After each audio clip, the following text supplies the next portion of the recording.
welcome back. Let's take a look at the arts now. The stage play Bloke and his American Bantu is written by author Dr. Siphiwo Mahala and directed by internationally acclaimed actor Sello Maake kaNcube. It explores a friendship that led to international solidarity and cultural exchange between South Africa and Black America. The show relives the camaraderie that developed between Bloke, Modisane and Langston Hughes, writers and activists from Sophiatown, South Africa and Harlem in New York, respectively. Director Sello Maake kaNcube joins me now in the studio to talk about this. Thank you so much for taking the time to speak to us. I know I dragged you out of the theatre first. I think our audience deserves. So I was just saying to you a moment ago that for me it had been a while since I had been to the theatre because we know there's been a shutdown of so many public spaces. Yeah. Perhaps let me just start there. Was it exciting for you to at least finally be able to bring this to the audience and such an important piece of work, because we'll talk about the substance of it in just a moment. Mm-hmm. No, it really was a joy, and I think I felt lucky that just as the president opened up, it is when the play was opening. Basically, like he opened up for me, you know. And I think that is a joy because COVID did devastate the space, you know. And I think sometimes I was actually just complaining on the side that you know, you get into the plane, you are stacked up, and you go to the theater, you've got to have social distancing, and that didn't make sense to me. Maybe, you know, some scientists will actually explain that, you know, for me. But you know, the long and short of it all is that now, you know, everything is open, and yes, and people must come to see Bloke and his American Bantu. How did the collaboration between you and Dr. Mahala come together? I'd like to hear that. It happened in a very interesting way. I'm a kaNcube fan, you know, and Siphiwo was actually just working on his thesis, you know, he's a doctor now. Yes. You know, when we met, he wasn't. The other day, I called him Dr. Mahala. He said, "Oh, you called me doctor today?"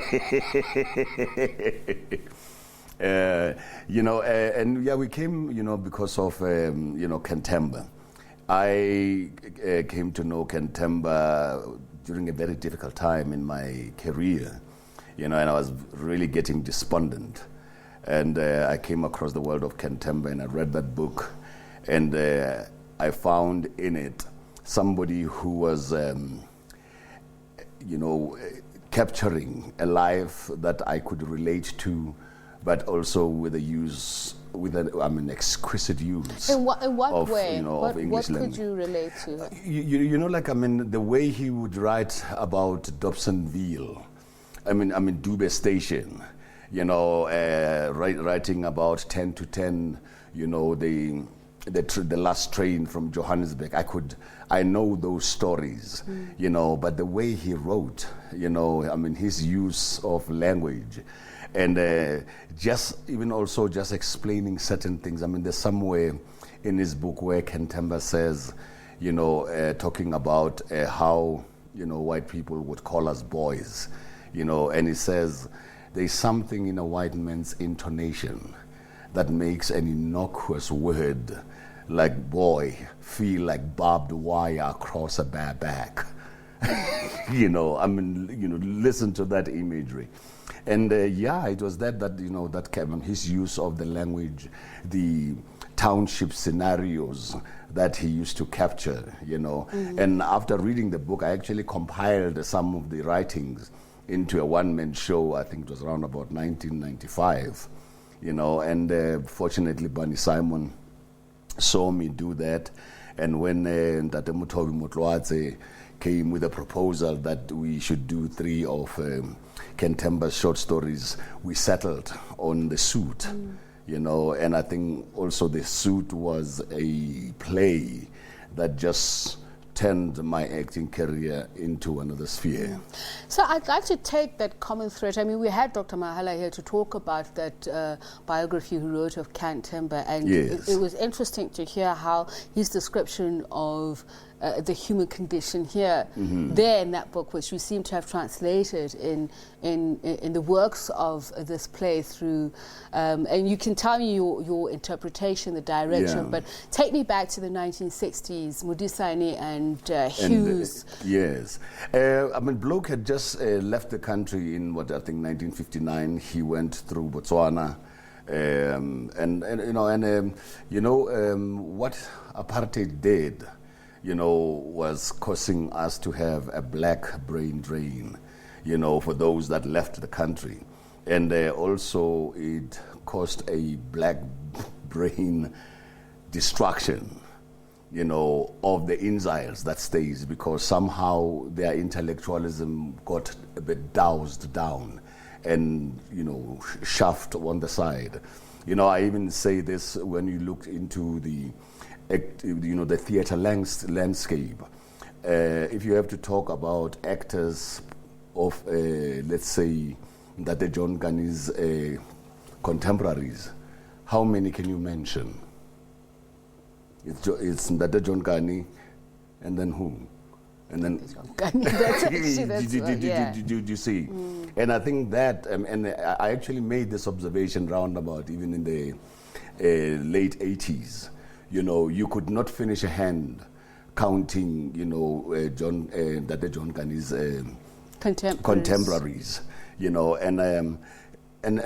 that for me was a devastation. We were growing up having very few predecessors actually working in the space, and so with that said, I think it took individuals to actually dig into history and see what is it that they can extract. Let's talk about these two individuals and how they forged a relationship across the Atlantic. 50 letters between the two of them, and I must say, Sello, there was such an affection between the two. Absolutely. And when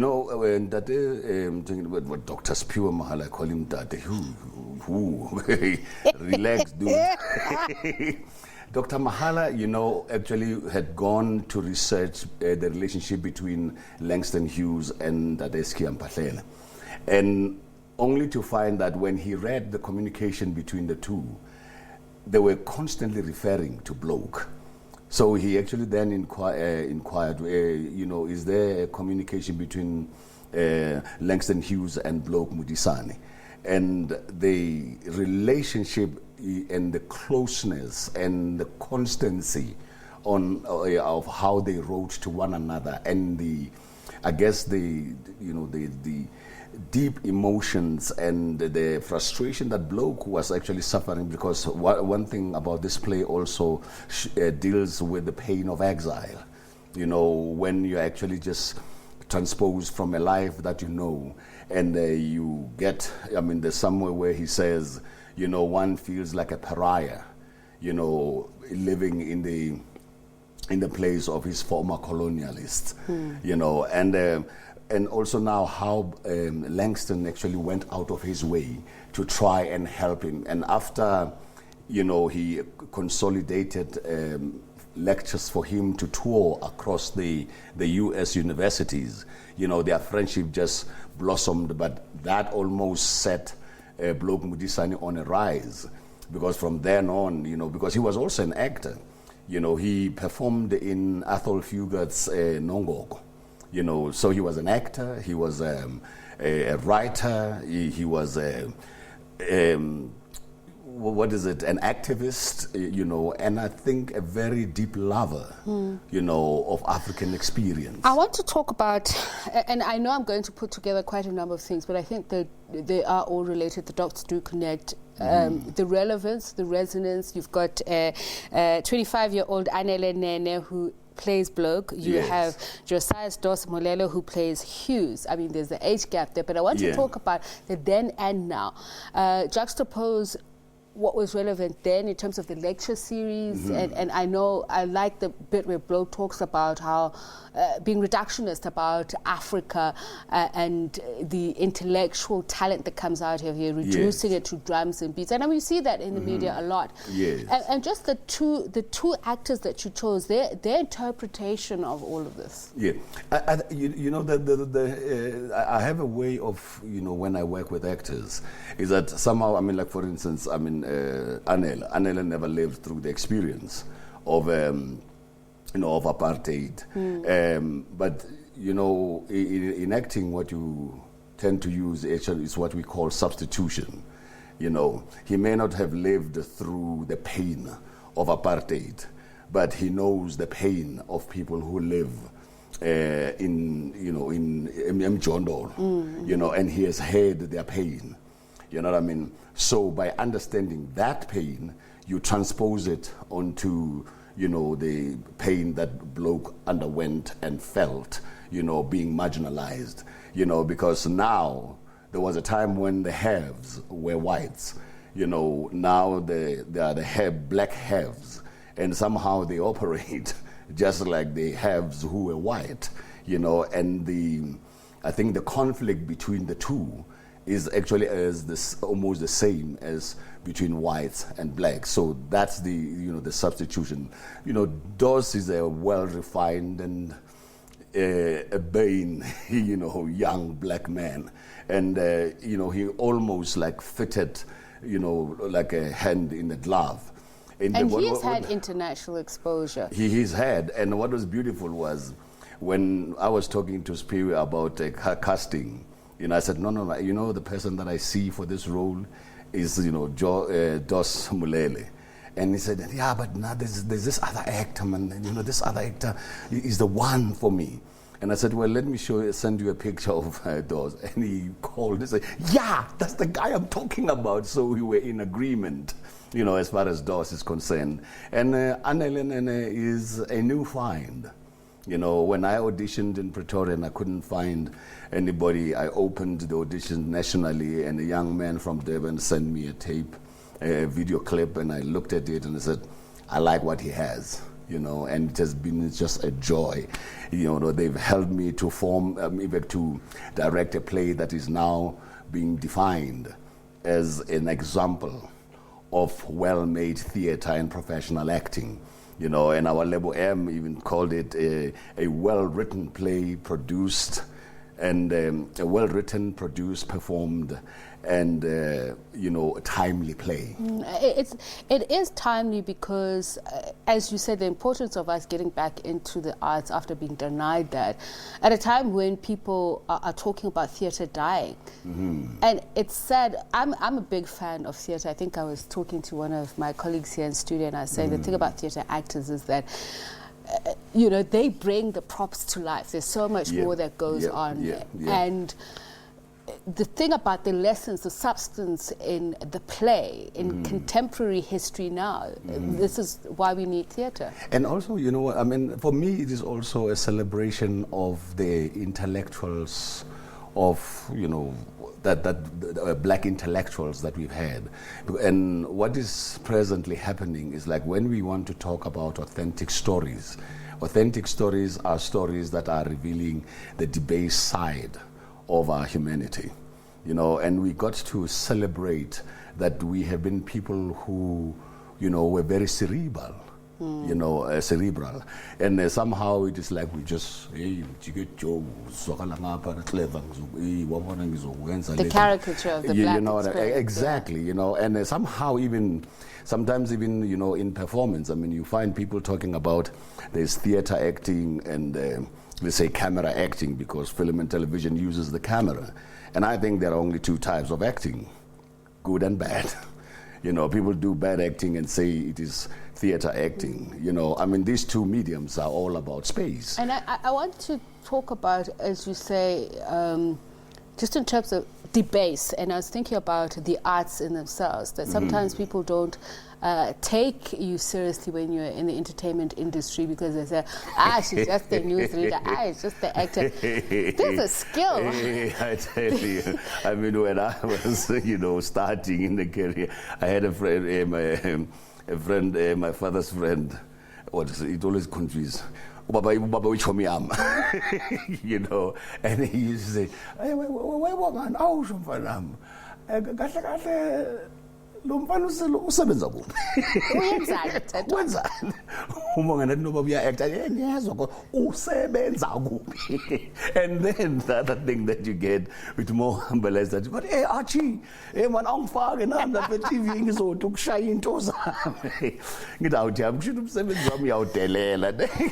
No, we are fakwa. Do you go to a doctor and say, hey doctor, awungifake doctor ngithi ukupopola Yeah, but I think, but now, I think the profession is actually, it's kind of, getting a bit of more notice and even respectability. And on that note, what would you say to young people who have watched it, as you say? I mean, a lot of people know you from different roles. You've certainly made an indelible mark on the art scene in South Africa. Yeah. Internationally as well, you're recognized. But you've also studied for it. And the material that we're dealing with here in Bloke and his Bloke and his American Bantu, there's a lot of intellectualism in it. Lots of themes that you explore. So it intersects on so many levels. I mean, in fact, I must just, point out something that Bloke mentions, and he talks about, short-term morality, and when you've got a short-term morality, you're living for now, and this is something that us as black people found ourselves in. I remember, when I did my professional debut with Gibson, he spoke about, in fact, there was a song in the play that I did, and he said, when it's payday in the township, people strive to forget their hardships. They spend beyond their means.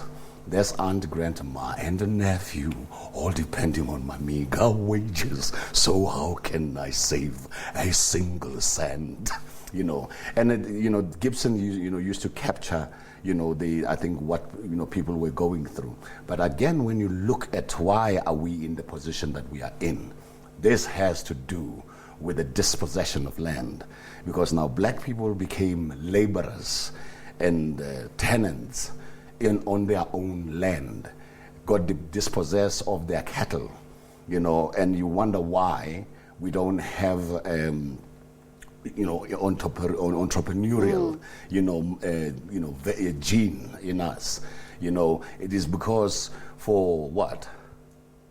Centuries. Is it that we don't have an entrepreneurial gene in us? And I'm going to drag you back to the play. Yes. You have spoken a lot about the human condition in terms of describing one of the greater elements of the play. And I want to look back at the role that alcohol played, that Modisane used. It was a coping mechanism, but it's also, and I want to bring it back to what we've seen happen here recently in the country, the shootings in the taverns. And people always say, well,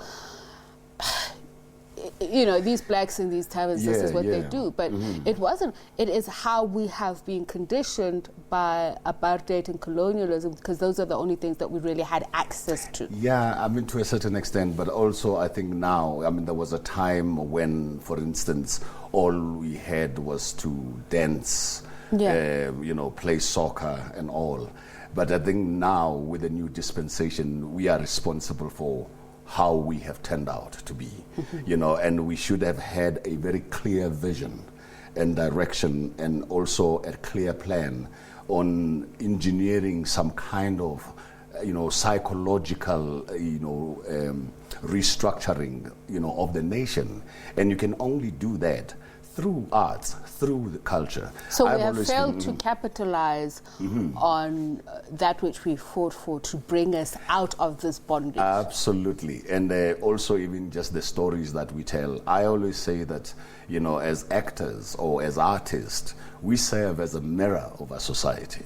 And the mirror that we are basically placing all the time, it is of the disbased side of our human condition, you know, that we are all about dancing, we are all about drinking, you know, to be black is to be chaotic.